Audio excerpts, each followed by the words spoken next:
చనిపోయిన వారి వస్తువుల్ని గుర్తుగా దాచుకోవడం ప్రేమ, లేకపోతే మనం చేసే అతి పెద్ద తప్ప?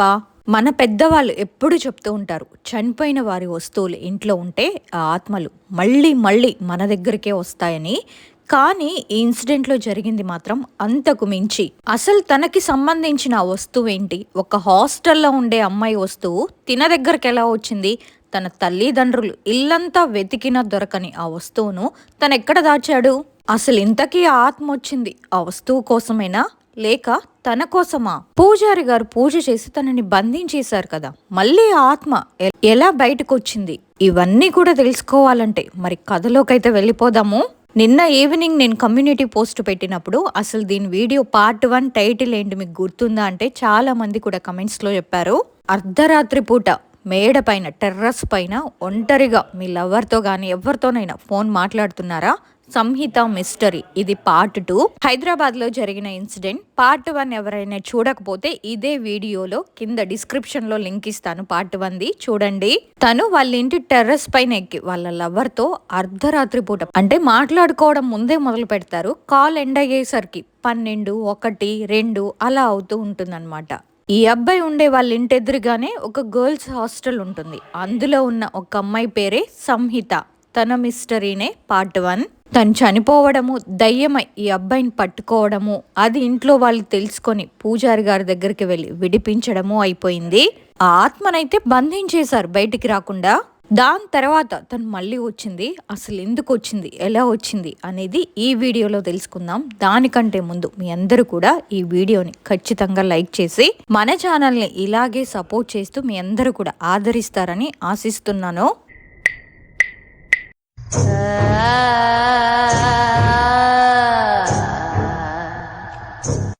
ఆ స్వామీజీ ఆత్మని బంధించారు కదా, ఆ తర్వాత ఏం జరిగిందంటే ఆయన ఏమన్నారంటే ఒక 10 days టైం కావాలి.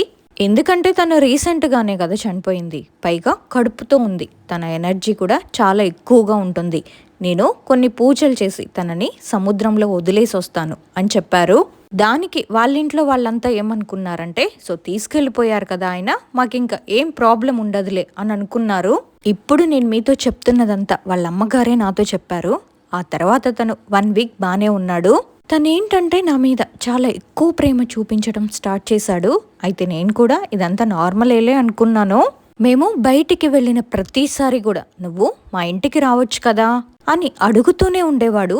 నేను కూడా ప్రతిసారి వెళ్తాను కదా, నార్మల్గానే వెళ్ళేదాన్ని అప్పుడప్పుడు. అయితే ఒకరోజు ఏం జరిగిందంటే ఇలానే, నువ్వు ఒకసారి మా ఇంటికి రావచ్చు కదా అని నాతో చెప్పి వాళ్ళ ఇంటికి తీసుకువెళ్ళాడు నన్ను. సరేనని వెళ్ళాను. వెళ్ళి చూస్తే వాళ్ళ అమ్మ నాన్న ఎవ్వరు ఇంట్లో లేరు. ఆంటీ అంకులేరి కనిపించట్లేదు, వీళ్ళు ఎక్కడికి వెళ్ళారు అని నేను అడిగితే వాళ్ళు ఫంక్షన్కి వెళ్ళారు, మా తమ్ముడేమో షాప్కి వెళ్ళాడు అని చెప్పి, ఏంటి వాళ్ళుంటేనే మా ఇంటికి వస్తావా ఏంటి, లేకపోతే రావా అని అడిగాడు. ఆ తర్వాత తను నన్ను చిన్న చిన్నగా అక్కడక్కడ ముట్టుకోవడం స్టార్ట్ చేశాడు. నేనేమో ఏం చేస్తున్నావు నువ్వు అని అడిగాను. అయితే తను ఎలాంటోడంటే, ఇంతకు ముందు ఎప్పుడు అసలు నేను చెయ్యి పట్టుకున్నా, నేను హక్ చేసుకోవాలంటేనే తను చాలా తిడతాడు నన్ను. ఇప్పుడు ఇలాంటివన్నీ వద్దు, మనం పెళ్ళయ్యాకనే ఏదైనా, నాకు ఇలా చాలా మంచిగా స్టార్ట్ చేయాలని ఉంది మన లైఫ్, ఇవన్నీ అప్పటి వరకు సేవ్ చేసుకొని పెట్టుకుందాం, ఈ హగ్గులు ఈ ముద్దులు ఇవన్నీ వద్దు, ఏదైనా పెళ్లి తర్వాతే చూద్దామని చెప్పేవాడు.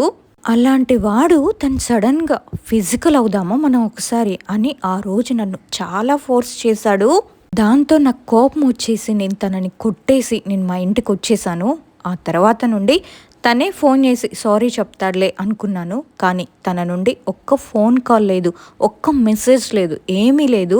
అలానే 3 days వదిలేసా. ఎందుకంటే తనదే తప్పు కాబట్టి తనే వచ్చి మాట్లాడతాడులే అని. 3 రోజులు అయింది అలానే, ఏం కాంటాక్ట్ లేదు మా ఇద్దరికి. మళ్ళీ కథ మొదటికే వచ్చింది. తను అస్సలు నాతో కాంటాక్ట్ అవ్వట్లేదు. ఒకవేళ నేను మెసేజ్ చేసిన రిప్లై ఇవ్వట్లేదు, నేను కాల్ చేసినా రిప్లై ఇవ్వట్లేదు. ఇంకా నాకు డౌట్ వచ్చి నేను మళ్ళీ వాళ్ళ మదర్కి కాల్ చేస్తే వాళ్ళ మదర్ కూడా కాల్ లిఫ్ట్ చేయట్లేదు. ఇంకా ఫ్రెండ్స్ని అడిగా, సేమ్ లాస్ట్ టైం ఎలా అయిందో అలాగే, ఏం కాంటాక్ట్ లేదు కదా. అంతకు ముందంటే ఆ దయ్యం పట్టుకుంది అందుకని అలా బిహేవ్ చేశాడు, సరేలే అనుకున్నా. కానీ ప్రతిసారి కూడా అలా అవ్వదు కదా, మనం ఓవర్గా థింక్ చేస్తున్నామేమో, వాళ్ళు ఏమైనా ఫంక్షన్కో దేనికైనా వెళ్ళుంటారేమో, లేదా ఏదైనా బిజీగా ఉన్నారేమో లేదా లాస్ట్ టైం లాగా ఏమైనా డిప్రెషన్లోకి వెళ్ళాడేమో అనుకొని నేను కూడా లైట్ తీసుకున్నాను. ఫిబ్రవరి స్టార్టింగ్లో వాళ్ళ పేరెంట్స్ తనకి బాగు చేయించారు కదా. ఫిబ్రవరి 10న తను నన్ను వాళ్ళ ఇంటికి తీసుకెళ్ళాడు ఫిజికల్ అవుదామని చెప్పి. ఫిబ్రవరి 15న నేను మళ్ళీ కాంటాక్ట్ అసలు ఏం లేదని వాళ్ళ ఇంటికి వెళ్తే వాళ్ళ అమ్మగారు చెప్పారు, వీడికి మళ్ళీ అదే పట్టుకున్నట్టుందమ్మా, చాలా వింత వింతగా బిహేవ్ చేస్తున్నాడు, ఇంట్లో ఉండట్లేదు, ఎప్పుడు చూసినా బయటికి వెళ్తూనే ఉన్నాడు, ఏం చేయాలో కూడా అర్థం కావట్లేదు అని. అలానే అయ్యింది అని అంటే నేనేం చెప్పానంటే, ఆంటీ ప్రతిదానికి ఓవర్ థింక్ చేయకూడదు కదా, మొన్ననే కదా ఇలా గొడవ అయ్యింది మాకు, దానివల్లనే అలా బిహేవ్ చేస్తున్నాడేమో, చూద్దాం ఒక 5 days చూద్దాం, ఇలానే ఉంటే ఒకసారి మళ్ళీ ఆ స్వామీజీ దగ్గరికి తీసుకెళ్దాం అని చెప్పాను. అయితే నేను వాళ్ళకి అలా చెప్పొచ్చిన రోజు రాత్రే నేను నిద్రపోయినప్పుడు నాకు ఒక కల వచ్చింది. నేను మా ఇంట్లో పడుకొని ఉన్నప్పుడు అదేంటంటే, తను నా కలలో కనిపించి నాకేం చెప్తున్నాడంటే, నేను లేకపోయినా నువ్వు హ్యాపీగా ఉండాలి, నువ్వెలా ఉన్నా ఎక్కడున్నా హ్యాపీగా ఉండాలి, నువ్వు ఒక మంచి అబ్బాయిని చూసి పెళ్లి చేసుకో అని ఇలా చెప్తున్నాడు. నేను నీతో ఉండకపోయినా సరే నువ్వు చాలా హ్యాపీగా ఉండాలి, నువ్వంటే నాకు చాలా ఇష్టమని ఇలా ఏదేదో చెప్తున్నాడు. ఆ మాటలకి నాకు సడన్గా మెలకు వచ్చి నిద్రలో నుంచి ఉలిక్కిపడి లేచి చూశాను. ఏంటి ఇలా కలొచ్చింది అనేసి ఆ నెక్స్ట్ డేని తనకి కాల్ చేస్తే తను అప్పుడు కూడా కాల్ లిఫ్ట్ చేయలేదు. ఇంకా సరేలే అని వదిలేశాను. నాకు ఇలా కలొచ్చిన 3 రోజుల తర్వాత వాళ్ళ అమ్మగారు నాకు ఫోన్ చేసి, వీడు టెర్రస్ ఎక్కి ఇవాళ దూకేయాలని ట్రై చేశాడమ్మా, మేం పట్టుకున్నాము అని చెప్పి నాకు ఫోన్ చేశారు. అయితే నేను అప్పుడు కాలేజ్లో ఉన్నాను. సరేలే ఒకసారి ఈవినింగ్ వాళ్ళ ఇంటికి వెళ్దాం అనుకున్నాను. కానీ ఈలోపే మా నాన్నగారు కాల్ చేశారు. మా చెల్లి వాళ్ళ స్కూల్ నుండి మా నాన్నకి ఫోన్ వచ్చిందంట, ఇట్లా మీ అమ్మాయికి బాలేదు, ఇంటికి పంపించి ఇస్తున్నాం అనేసి. మా నాన్నేమో నాకు కాల్ చేసి, తనకి బాలేదంట, తొందరగా ఇంటికి వెళ్ళు నువ్వు అని చెప్పారు. ఇంకా సరేలే అని చెప్పి ఈవినింగ్ నేను మా ఇంటికి వెళ్ళిపోయాను, వాళ్ళ ఇంటికి వెళ్ళలేదు. ఆ నెక్స్ట్ డే వాళ్ళ అమ్మగారికి ఫోన్ చేస్తే తను కూడా కాల్ లిఫ్ట్ చేయలేదు. సరేలే వాళ్ళే చేస్తారేమోలే అని నేను వదిలేశాను.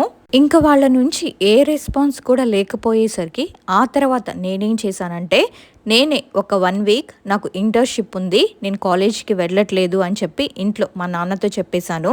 ఆ వారం రోజులు కూడా నేను మొత్తం వాళ్ళ ఇంటికి వెళ్ళి తనతోనే ఉన్నాను.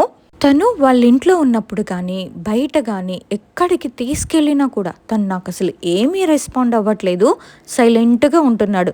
నువ్వు అసలు ఎందుకు వచ్చావు, నువ్వు నాతో ఉండకు, నువ్వు నాకు నచ్చట్లేదు, నువ్వంటే నాకు ఇష్టం లేదు అని ఇలానే మాట్లాడుతుండేవాడు. ఒకరోజు కాఫీ షాప్కి తీసుకెళ్ళాను. తనకి యాక్చువల్లీ కాఫీ నచ్చదు, కానీ నేను పరిచయం అయినప్పటి నుండి తను కాఫీ తాగుతూ ఉంటాడు. అయితే ఏంటంటే నేను తనకి కాఫీ ఆర్డర్ చేశాను, ఇద్దరం తాగాము. తనకి ఇష్టం ఉన్నా లేకపోయినా నా కోసమన్నా తను ప్రతిసారి కాఫీ తాగేవాడు. సో అలాగే నేను కాఫీ ఆర్డర్ చేస్తే తను తాగకుండా ఆ కాఫీ కప్పును పడేసి, ఏమైంది అని అడిగితే, నువ్వు అసలు ఎందుకు నా దగ్గరకు వస్తున్నావు, నీకు ఒకసారి చెప్తే అర్థం కాదా అని నన్ను అక్కడే చాలా కొట్టాడు. తను అలా అందరి ముందు కొట్టేసరికి నేనైతే చాలా ఫీల్ అయ్యాను. ఏంటి కొడుతున్నావు, ఏమైంది, అందరూ చూస్తున్నారు మనల్ని, సైలెంట్గా కూర్చో అని చెప్పాను. అయితే అస్సలు తను వినట్లేదు నా మాట. నన్ను ఫుల్గా కొట్టేసి చంపల మీద కొట్టి అక్కడే నన్ను వదిలేసి తను వాళ్ళ ఇంటికి వెళ్ళిపోయాడు. నేను చాలా ఫీల్ అయ్యి ఏడ్చుకుంటూ ఇంకా మా ఇంటికి వచ్చేసాను. అలానే పడుకున్నాను. ఇంకా నెక్స్ట్ డే మళ్ళీ వాళ్ళ ఇంటికి వెళ్ళాను. మళ్ళీ తను వాళ్ళ ఇంట్లో నన్ను చూసి, ఒక్కసారి చెప్తే అర్థం కాదా అని మళ్ళీ కొట్టాడు. వాళ్ళ అమ్మగారు వచ్చి వాడిని కొట్టారు. ఏంట్రా ఆడపిల్ల మీద చెయ్యెత్తుతున్నావు అని వాళ్ళ అమ్మగారంటే, అసలు నువ్వెవరు నాకు చెప్పడానికి, అసలు వచ్చిందంతా నీ వల్లే, నువ్వెందుకు దీన్ని మాటి మాటికి ఇంటికి పిలుస్తున్నావు, నీ వల్లనే కదా ఇదంతా వచ్చింది, నువ్వు దాన్ని ఇంకొకసారి ఇంటికి పిలిచినట్టు నాకు తెలిసిందో నేను చచ్చిపోతాను, మీరేం చేస్తారో చేసుకోండి, కానీ అది మన ఇంటికి రావద్దు అని చెప్పేసి ఇలా అన్నాడు.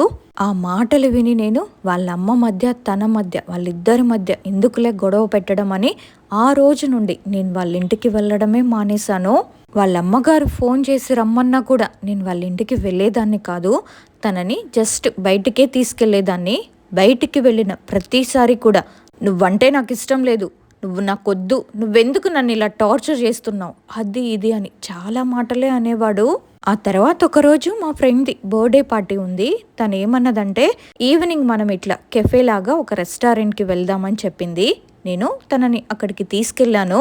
తనని అక్కడికి తీసుకెళ్ళి సరేలే తనకి ఇదే కావాలేమో, అందుకేనేమో ఆ రోజు నేను కలవనన్నానని చెప్పి తను ఇలా బిహేవ్ చేస్తున్నాడేమో అని నాకు ఎక్కడో చిన్నగా అనిపించింది. అయితే నేనే అన్నాను, ఎందుకు ఇలా ఉంటున్నావు, నీకు అదే కావాలంటే చెప్పు, సరే కలుద్దాం మనం, కానీ నువ్వు పెళ్లి చేసుకుంటావు కదా, నాకు నువ్వు పెళ్లి చేసుకుంటావు అనే నమ్మకంతోనే కలుస్తున్నా. సరే ఒక 2 డేస్ తర్వాత మేము వాళ్ళ ఇంట్లోనే కలుద్దామని అనుకున్నాము. అయితే ఆ ముందు రోజే ఏమైందంటే మా నాన్న ఊరెళ్ళి వచ్చారనమాట. ఆ ఊర్లో ఏంటంటే మాకు ఒక గుడి ఉంది. ఆ గుడి మాకు పెద్దల నుంచి వస్తున్న గుడి అనమాట. ఆ గుడి పాడైపోయింది అనేసి మా నాన్న వాళ్ళు ఒక 3 years బ్యాక్ దాన్ని రీకన్స్ట్రక్షన్ చేశారు. మా నాన్న అక్కడికి వెళ్ళిన రోజే అలా రీకన్స్ట్రక్షన్ చేస్తున్నప్పుడు అక్కడ వాళ్ళకి శివలింగం ఇట్లా వెలిసి వాళ్ళకి దొరికిందంట. ఆ రోజే చాలా పెద్ద పూజలాగా చేశారు. నేనేంటంటే తనకి ఇలా ఉంది కదా, తనకి బాలేదు కదా అని చెప్పేసి నేను వెళ్ళలేదు మా నాన్నతో పాటు ఊరికి. అయితే మా నాన్న అందరికీ, ఇంట్లో వాళ్ళందరికీ కూడా తాయెత్తులు తెచ్చారు అక్కడి నుంచి వచ్చేటప్పుడు. నేను కూడా కట్టుకున్నాను. కట్టుకొని 2 రోజుల తర్వాత వాళ్ళ ఇంటికి వెళ్తే నా చేతికున్న తాయెత్తు చూసి తను, ఏంటి నీకేమైనా పిచ్చా, ఈ కాలంలో బ్రతుకుతున్నాం మనం, ఈ తాయెత్తులేంటి, నువ్వేంటి, ముందు దాన్ని తీసి పడేసాయి, అది ఇది అని నేను తిట్టాడు. ప్లీజ్ ఇది ఉండని, అది మా నాన్నగారు తీసుకొచ్చారు, దీన్ని తీసేస్తే మళ్ళీ తెలిసిందనుకో మా నాన్నకి నన్ను తిడతారు, ఉండని అంటే నీకు నేను కావాలా ఆ తాయెత్తు కావాలా అన్నాడు. దాంతో నేను నాకు నువ్వే కావాలని ఆ తాయెత్తును ఇలా విసిరేశాను. అది విసిరేసినప్పుడు ఏమైందంటే ఆ తాయెత్తు తన చేతికి తగిలింది. ఎప్పుడైతే అది తన చేతికి తగిలేసరికి తను చాలా విచిత్రంగా బిహేవ్ చేశాడు. ఏదో తన మీద నేను నిప్పులు పోసినట్టు చాలా వింత వింతగా ప్రవర్తించాడు.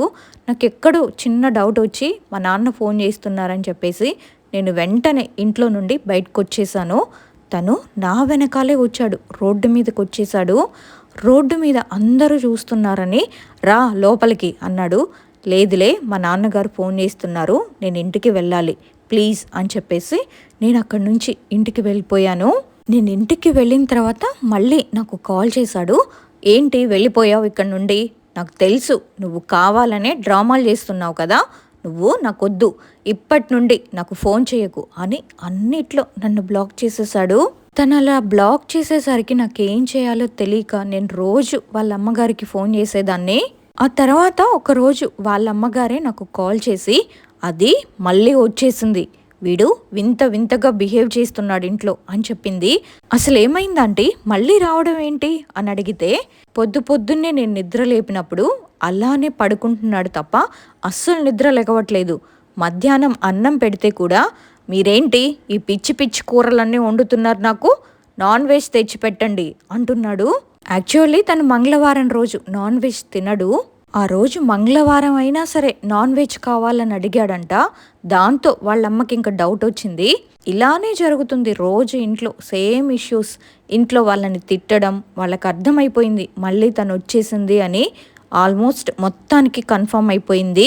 ఒకరోజు తన ఒంటి మీదకి వచ్చేసి వాళ్ళ ఇంట్లో వాళ్ళని తిట్టడం, మీరు అమ్మాయిని ఇంటికి పిలవకండి, నాకు వీడు కావాలి, నేను వీడిని వదలను, మీరు ఆమెను ఇంటికి పిలిస్తే నేను వీడిని చంపేసి నాతో పాటు తీసుకెళ్తాను, మీరు నన్ను ఏమి కెలకపోతే నేను వీడితోనే, వీడి బాడీలోనే ఇక్కడే ఉంటాను అని చెప్పిందంట.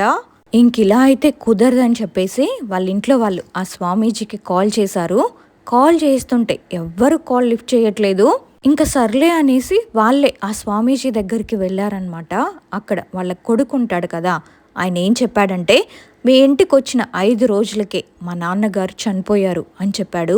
దాంతో మేమందరం అసలు షాక్. ఆయన ఎలా చనిపోయారో కూడా మాకు తెలీదు. కానీ మేము అడిగాము, ఇలా మాకు మళ్ళీ ఆ సమస్య వచ్చింది, మీ నాన్నగారు క్లియర్ చేశారు, ఇప్పుడు ఏం చేయాలో కూడా మాకు అర్థం కావట్లేదు, అది మళ్ళీ వచ్చేసింది అంటే, నేను ఇలా ఒక పెద్ద మసీదు ఉంటుంది వేరే ఊర్లో, అక్కడికి వెళ్తున్నాను, కొన్ని పూజలు నేర్చుకోవడానికి వెళ్తున్నాను అక్కడికి. ఆ పూజలు నేర్చుకొని వచ్చాక కొన్ని వాటర్ అవి ఇవి తీసుకొని వస్తాను, నేనే మీ ఇంటికి వస్తాను అని చెప్పారంట ఆయన. ఇక ఆ గ్యాప్లోనే తనేమో చెయ్యి కోసేసుకోవడం, నేను చచ్చిపోతా అనడం. ఒకవేళ తనకి తెలిసిపోయి ఇదంతా చేస్తుందేమో, సేమ్ అంతకుముందు ఎలా బిహేవ్ చేస్తుందో అలాగే బిహేవ్ చేస్తున్నాడు వాడు. ఇంట్లో వాళ్ళని భయపెట్టడం, అర్ధరాత్రి లేచి బయటికి వెళ్ళిపోవడం. ఒకరోజు రాత్రైతే వాళ్ళ అమ్మగారిని చంపడానికి కూడా ట్రై చేశాడు. దిండు మీద మొహం పెట్టి నొక్కడం, దాంతో వాళ్ళ నాన్న వచ్చి ఆపడం ఇవన్నీ జరుగుతున్నాయి. రాత్రైతే చాలు అమ్మాయి ఉండే హాస్టల్ దగ్గరికి వెళ్ళి అక్కడే కూర్చునేవాడంట, తనలో తనే మాట్లాడుకునేవాడంట. ఇలా జరుగుతూ ఉంటే ఆ స్వామీజీ గారేమో ఒక 15 రోజుల తర్వాత వాళ్ళ ఇంటికి వచ్చారు. ఆ స్వామీజీ వచ్చినప్పుడు కూడా తనప్పుడు కూడా వాళ్ళ ఇంట్లో లేడు. అయితే తన ఫోటో ఒకటి పెట్టి ఒక పూజ లాంటిది చేశారు. ఇలా ఒక అంజనం లాగా వేశారు. ఆ అంజనం చూసి అప్పుడు ఆయన చెప్పాడు, తను మళ్ళీ వచ్చేసింది. ఎలా వచ్చిందో అర్థం కావట్లేదు. మా నాన్నగారు బంధించారు కదా, కానీ ఎలా వచ్చింది? నాకు నా శక్తి సరిపోవట్లేదు. నేను ఒక పూజ చేసుకోవాలి ఇంట్లో. నేను అది చేసి మళ్ళీ రేపు వస్తాను అని చెప్పి ఆయన వెళ్ళిపోయాడు. ఆయన ఇంటికి వెళ్ళాక మొత్తం అసలు ఇదంతా మళ్ళీ ఎలా స్టార్ట్ అయింది, అసలు తను మళ్ళీ ఎలా వచ్చింది అని మొత్తం చూశాడంట. అయితే ఏం జరిగిందో ఆ నెక్స్ట్ డే వచ్చాడు వాళ్ళ ఇంటికి. అప్పుడు చెప్పాడు ఆయన మొత్తం. వాళ్ళ అమ్మని నాన్నని పిలిచి, తనదేదో వస్తువు తన దగ్గర ఉండిపోయింది. మీ అబ్బాయి ఆ ఆత్మ వదిలేశాక కూడా తన గురించి ఎక్కువగా ఆలోచించడం వల్ల ఆ ఎనర్జీ, ఆ వస్తువు యొక్క ఎనర్జీ తనని బాగా లాగేసుకొని తను బయటకు వచ్చేసింది. మళ్ళీ తన దగ్గరకు వచ్చేసింది. ఫస్ట్ ఆ వస్తువు ఏంటో కనుక్కోండి, దాన్ని వెతకండి, అది ఎక్కడుందో కనుక్కోండి. అది ఉంటేనే ఇప్పుడు తనని నేను తీయగలను. ఆ ఆత్మని మీ అబ్బాయి శరీరంలో నుండి తీయగలను, లేకపోతే చాలా కష్టం. వచ్చే అమావాస్యకి మీ అబ్బాయినే చంపాలని చూస్తుంది తను అని చెప్పేసి ఆ స్వామీజీ గారైతే వెళ్ళిపోయారు. అయితే వాళ్ళ అమ్మగారు ఇల్లంతా వెతికారు. ఇల్లంతా వెతికిన తనకి ఎక్కడా కూడా ఏం కనిపించలేదు. తను ఎక్కడ దాచాడో కూడా తెలీదు. కానీ మొత్తానికైతే ఆ ఇంట్లోనే దాచాడు. అందరూ కూడా ఇల్లంతా జల్లడబట్టారు, కానీ వాళ్ళకి ఎక్కడ ఏమీ దొరకలేదు. ఆ తర్వాత వాళ్ళ అమ్మగారు ఆ స్వామీజీ గారికి ఫోన్ చేసి, మాకు ఎక్కడ ఏం దొరకలేదండి, ఏం కనిపించలేదు, మరి ఇప్పుడు ఎలాగండి అంటే, సరే నేను రేపు మీ ఇంటికి వస్తాను, కొంచెం సేపు ఆ ఆత్మని మీ అబ్బాయి బాడీ నుండి వేరు చేస్తాను, అప్పుడు మీరు అడగచ్చు అసలు ఆ వస్తువేంటి, తను ఎక్కడ పెట్టాడో అని ఆ వివరాలన్నీ. అది ఉంటేనే దాన్ని మనం పూజలో పెట్టి పూజ చేసేసి తనని బంధించేయొచ్చు అని చెప్పాడు. ఆ స్వామీజీ గారు ఇలా చెప్పిన ఒక 3 రోజుల వరకు కూడా తను అసలు ఇంటికే రాలేదు. ఎక్కడున్నాడో, ఎక్కడికి వెళ్ళాడో, ఏం చేస్తున్నాడో ఎవ్వరికి కాంటాక్ట్లో లేడు. అసలు ఇంట్లో వాళ్ళకి ఎవ్వరికి కూడా ఏమీ తెలియదు. తను ఎక్కడికి వెళ్ళాడు, ఏం చేస్తున్నాడు ఎవ్వరికి ఏమీ అర్థం కాలేదు. దాంతో వాళ్ళ అమ్మగారు వాళ్ళ నాన్న ఇతన్ని వెతకడం స్టార్ట్ చేశారు. మళ్ళీ వాళ్ళ ఇంట్లో వాళ్ళు ఆ స్వామీజీకి కాల్ చేస్తే ఆయన ఏం చెప్పారంటే, తనకి తెలిసిపోయింది మనం ఇలా చేస్తున్నామని, అందుకే తినని తీసుకెళ్ళిపోయింది. అమావాస్య వరకు తనని ఎలాగైనా ప్రాణాలతో ఉంచుతుంది, అమావాస్య రోజు మాత్రం చంపేస్తుంది అని చెప్పారు. దాంతో వాళ్ళ అమ్మగారు కంగారు పడి ఇంకా వెంటనే వెళ్ళి పోలీసులకి కంప్లైంట్ చేశారు. మా అబ్బాయి ఇలా కనిపించట్లేదు అని చెప్తే ఇంకా వాళ్ళు పట్టుకున్నారు. తను ఎక్కడో ఎల్బీ నగర్, వనస్థలిపురం ఆ ఏరియాలో తిరుగుతున్నాడని తెలిసింది. ఇంకా ఇంటికి తీసుకొచ్చుకున్నారు. ఇంటికి తీసుకొచ్చాక, ఏంటి మళ్ళీ మీ ప్రయత్నాలు మొదలు పెట్టేశారా, ఇప్పటికి కాపాడేస్తారా ఏంటి, వీణ్ణి అమావాస్య రేపటి వరకు చూసుకోండి, సరేలే బాగానే కనిపెట్టారులే, కానీ రేపటి వరకు ఎన్ని చేయాలో అన్ని చేసేసుకోండి, ఎందుకంటే వీడిని నేను రేపు తీసుకెళ్ళిపోతాను అని చెప్తుందంట. తనలో ఉన్న ఆత్మ మాట్లాడుతుంది. ఆ రోజు సాయంత్రమే ఇంకా వాళ్ళ అమ్మగారు ఆ స్వామీజీకి కాల్ చేస్తే ఆయనేమో, నేను రేపొచ్చి పూజ చేస్తాను, ఇవాళ నాకు కుదరదు అని చెప్పారంట. ఆ తర్వాత వాళ్ళ అమ్మగారు నాకు కాల్ చేశారు, ఇలా రేపు పూజ చేస్తున్నారంట అంటే, దానికి నేను, ఆంటీ నేను కూడా వస్తాను ప్లీజ్ ఆంటీ అంటే, వాళ్ళ అమ్మగారు అస్సలు ఒప్పుకోలేదు. వద్దు, నువ్వు ఇలాంటి వాటిలో ఇన్వాల్వ్ అవ్వకు ప్లీజ్, ఏమన్నా అయితే వాడితోనే పోతుంది, లేదా ఇద్దరు సఫర్ అవ్వాల్సి వస్తుంది, వద్దు, నేనే నిన్ను ఇబ్బంది పెట్టాలనుకోవట్లేదు అని చెప్పారు. నేను అప్పటికి వాళ్ళతో సరే అనేసి, కానీ ఆ నెక్స్ట్ డే వెళ్ళాను వాళ్ళ ఇంటికి. వాళ్ళ అమ్మగారు నన్ను చూసి చాలా తిట్టారు, ఎందుకు వచ్చావు అది ఇది అంటే, ప్లీజ్ ఆంటీ ప్లీజ్ నేను ఇక్కడే ఉంటాను అని ఏదో ఒకటి వాళ్ళకి చెప్పి వాళ్ళనైతే కన్విన్స్ చేసేసాను. నేను వెళ్ళిన కాసేపటి తర్వాత ఆ స్వామీజీ గారు వచ్చారనమాట. ఆయన వచ్చి తినని పిలిచాడు, లోపల నుండి బయటికి రా అని. తనప్పుడు గదిలో పడుకొని ఉన్నాడు. అయితే తను చాలా నార్మల్గా బిహేవ్ చేస్తున్నాడు. మేమందరం కూడా ఏమనుకున్నామంటే ఈ స్వామీజీ గారు ఇంటికి వస్తున్నారని తెలిసి ఆత్మ భయపడి ఎక్కడికైనా వెళ్ళిపోయిందేమో అని అనుకున్నాము. తనేమో చాలా నార్మల్గా ఆ స్వామీజీని చూసి, ఎవరమ్మా ఇతను, ఎవరైనా, అసలు మన ఇంటికి ఎందుకు వచ్చారు, అది ఇది అని అడుగుతున్నాడు. దానికైనా ఇలా రా బాబు, నీకు ఒక తాయెత్తు కడతాను అని అన్నాడు. తాయెత్తు ఎందుకు, నాకు ఇట్లాంటి వాటి మీద ఏం నమ్మకాలు లేవు, మీరెవరు అసలు, ఎందుకు వచ్చారు మా ఇంటికి, అది ఇది అని ఆయన్ని తిడుతున్నాడు. అయితే దానికి ఆయన అన్నాడు, నువ్వు తనలోనే ఉన్నావని నాకు తెలుసు, డ్రామాలు వేయకు అని అన్నారు. అవునరా, నేను తనలోనే ఉంటాను, నాకు వీడు కావాలి, వీడంటే నాకు చాలా ఇష్టం, నేను చనిపోయిన తర్వాత కూడా నాకు ప్రేమ దొరుకుతుందని నేను అస్సలు అనుకోలేదు, కానీ నేను వీడిని ప్రేమించడం స్టార్ట్ చేశాను. చనిపోయాక కూడా నాకు ఒక నిజమైన ప్రేమ దొరికింది. ఇప్పుడు నాకు వీడు కావాలి. మీరెవ్వరు కూడా నన్ను తనలో నుండి వేరు చేయలేరు. మీరు ఎంత ప్రయత్నించినా తనని నేను వదలను. తనకి కూడా నేనంటే ఇష్టం, లేకపోతే నా కోసం తను ఎందుకు ఆ రకంగా ఆలోచిస్తాడు అని అంటుంది. ఆ తర్వాత ఆ స్వామీజీ ఒక ముగ్గు లాంటిది వేసి తనని అక్కడ కూర్చోబెట్టారు బలవంతంగా. ఆయన మాకు ముందు ఒక పెద్ద గుడికి వెళ్తున్నాను మసీద్కి నేర్చుకోవడానికి అని చెప్పారు కదా, అక్కడి నుండి ఒక హోలీ వాటర్ని తీసుకొచ్చారు ఆయన. ఆ వాటర్ని తీసి తన మీద చల్లినప్పుడు తను ఒక 10 to 15 seconds నార్మల్ అయ్యాడనమాట. ఆ గ్యాప్లో మేమందరం కూడా ఇంకా తనని అడిగాము, తన వస్తువు ఏమన్నా నీ దగ్గర ఉందా ఏంటి అని. యాక్చువల్లీ ఏమైందంటే అమ్మాయి చనిపోయినప్పుడు తను కాపాడాడు కదా ఇట్లా అంబులెన్స్లో. అయితే తన బ్రాస్లైట్ ఒకటి ఊడి పడిపోయి తిని దగ్గరే ఉండిపోయిందంట.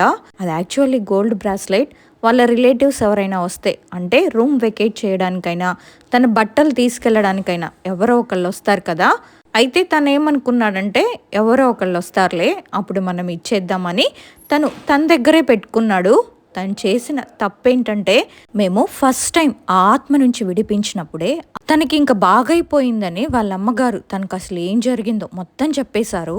చెప్పేస్తే తను ఏం చేశాడంటే, అసలు ఆ బాయ్ ఫ్రెండ్ ఎక్కడున్నాడు, ఆ అబ్బాయి ఎవ్వరు, ఎక్కడున్నాడు, వాడి మీద పోలీస్ కేసు పెట్టాలి అని తన గురించి ఎంక్వైరీ చేయడం స్టార్ట్ చేశాడు. ఈ సంగతులన్నీ కూడా మాకు తెలియదు, మాకెవ్వరికీ చెప్పలేదు. ఆ గోల్డ్ బ్రాస్లైట్ కూడా తను ఏం చేశాడంటే, వాళ్ళ అమ్మగారి గోల్డ్ ఉంది కదా, ఆ గోల్డ్ బాక్స్లో పెట్టేశాడనమాట. ఎవరైనా వాళ్ళ రిలేటివ్స్ ఎవరైనా వస్తే ఇద్దామని చెప్పేసి. వాళ్ళ అమ్మగారు ఇల్లంతా వెతికారు కానీ ఆ గోల్డ్ బాక్స్లో ఉంటుందన్న ఐడియానే వాళ్ళ అమ్మకి రాలేదు. ఇంకా తనే చెప్పాడనమాట అది గోల్డ్ బాక్స్లో ఉందని. ఇంకా బ్రాస్లెట్ని తీసుకొచ్చేసాము. ఒక 15 seconds తర్వాత ఆత్మ మళ్ళీ తన బాడీలోకి వచ్చేసింది. ఆ స్వామీజీ గారు, ఇదిగో నీ బ్రాస్లెట్, నీకు ఇదే కదా కావాల్సింది, దీన్ని తీసుకొని వెళ్ళిపో, తనని వదిలేయ్ అని అడిగారు. లేదు, నాకు ఆ బ్రాస్లెట్ వద్దు, దాన్ని మీకు కావాలంటే మీరే తీసేసుకోండి, నాకు వీడే కావాలి, నాకెవ్వరు వద్దు, మీరెవ్వరిని తీసుకొచ్చినా సరే నేను వీడిని వదలను అనేసి చెప్పేసింది. పోనీ నీ చివరి కోరికలేంటో చెప్పు అంటే, తనకు అసలు చివరి కోరిక అంటూ కూడా ఏమీ లేదు.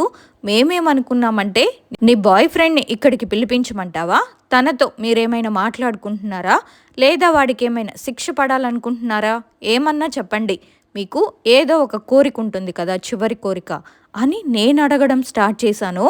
తనిప్పుడు నీ బాయ్ ఫ్రెండ్ కాదు కదా, మీరు ఇలా చేయడం తప్పు.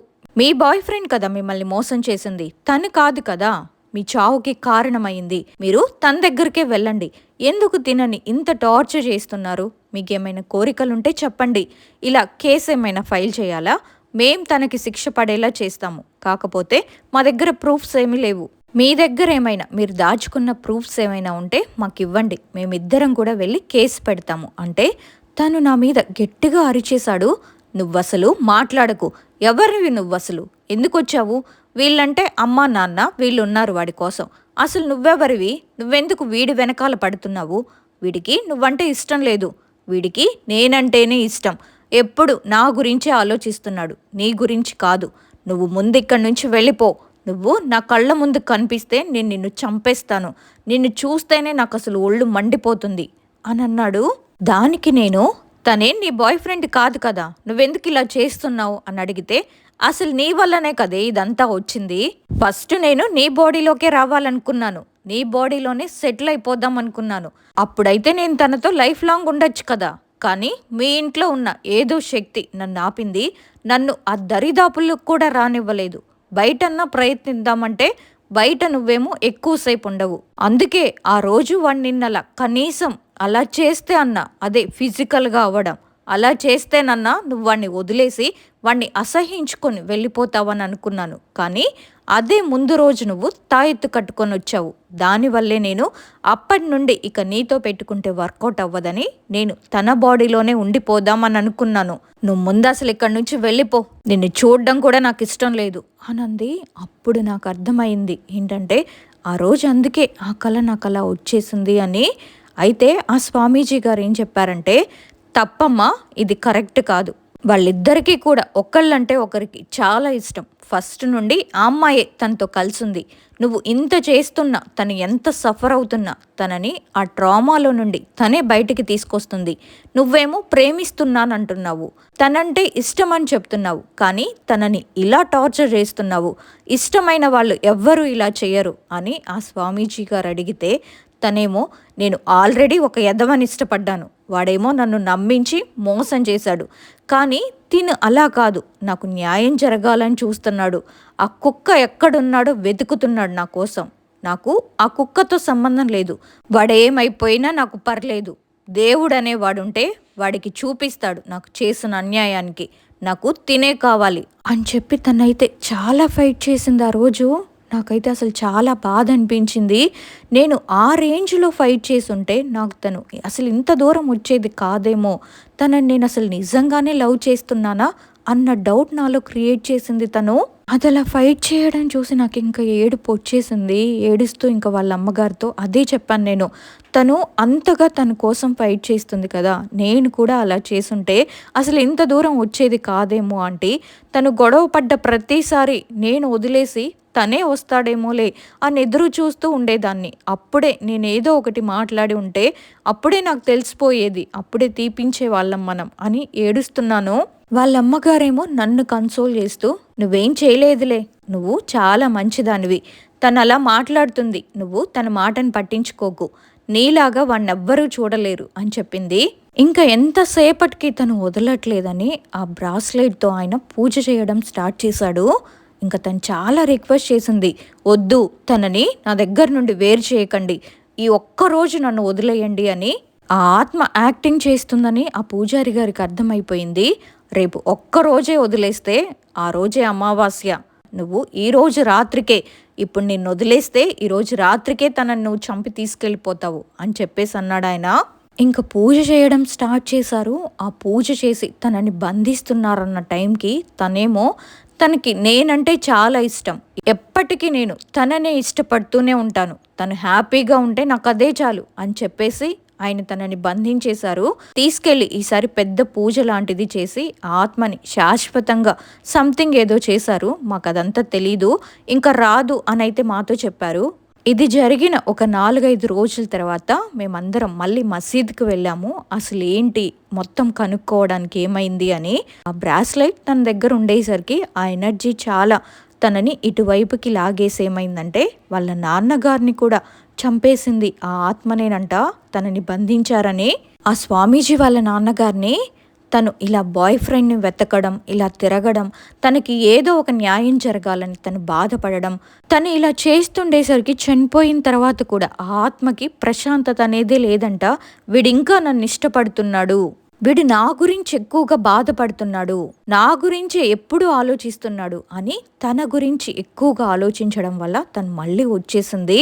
ఇంకొకటి ఏంటంటే తను నా మీద చూపించే ప్రేమ, నేను తన మీద చూపించే ప్రేమ తనకి అస్సలు నచ్చలేదు. మమ్మల్ని ఇద్దరిని ఎలాగైనా విడగొట్టాలని ప్లాన్తోనే తను అలా ఇవన్నీ చేసింది.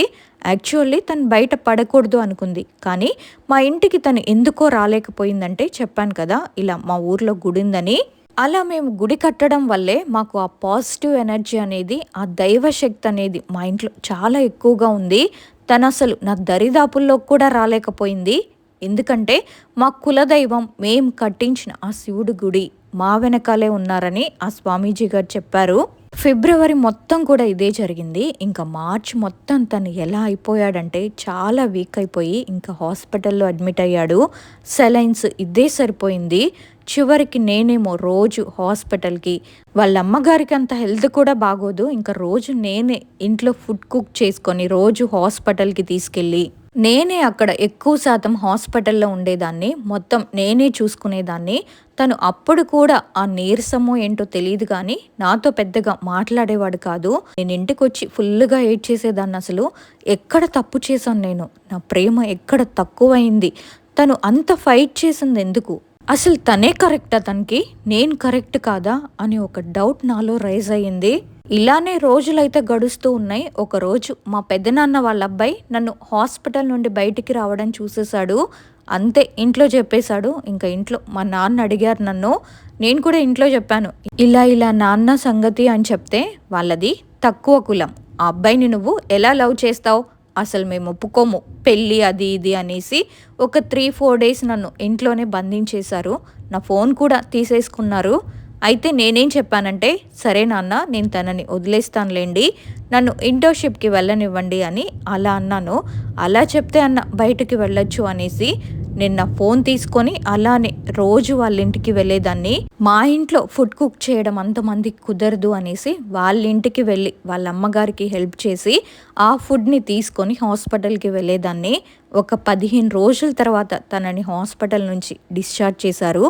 కానీ మా ఇంట్లో ఇంకా సిచ్యువేషన్ అలానే ఉంది. నేను ఎప్పటి వరకు తన కోసం ఫైట్ చేయగలను నాకే తెలీదు. ఆ దేవుడి దయతో మా ఇద్దరికి పెళ్ళైతే చాలు, మా ఇంట్లో వాళ్ళు ఒప్పుకుంటే చాలు. కానీ వాళ్ళేమో ఒప్పుకునేలా లేరు. సిచ్యువేషన్ ఇంట్లో అయితే అలా లేదు. అందుకే నేను మీకు ఇదంతా చెప్పడం కూడా చాలా లేట్ అయిపోయింది. ఏదో ఒక రోజు మా ఇద్దరికి పెళ్ళైతే చాలు, అంతే, నేను ఇంకేం కోరుకోవట్లేదు.